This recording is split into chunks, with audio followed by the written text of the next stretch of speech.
तो चलिए सबसे पहले हम लोग जानते हैं कि सीआईएसएसपी कोर्स होता क्या है।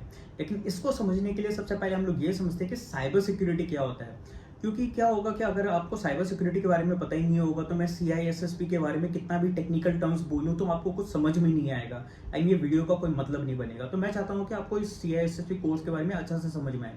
तो सबसे पहले आप साइबर सिक्योरिटी को समझ लीजिए।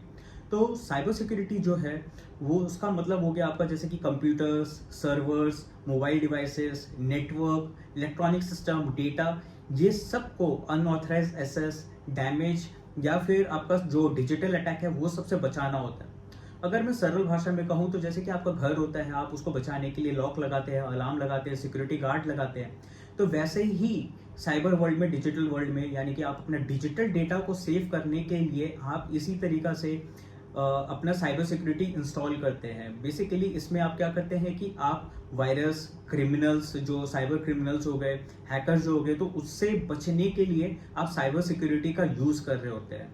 एंड अगर इसके बाद में भी आपको और सरल भाषा में समझना है कि आपको ये जानना है कि भाई पर्सनल लाइफ में मेरे किस तरीका से इसका ज़रूरत पड़ता है, तो जैसे कि आप ऑनलाइन बैंकिंग यूज़ कर रहे होते हैं, फिर इसके अलावा आप अपना पर्सनल डेटा मोबाइल फ़ोन में स्टोर करके रखते हैं, फिर आप ईमेल्स, क्लाउड्स को आप एक्सेस कर रहे होते हैं, गवर्नमेंट डेटा, बिजनेस डेटा को आप एक्सेस कर रहे होते हैं अपना मोबाइल में।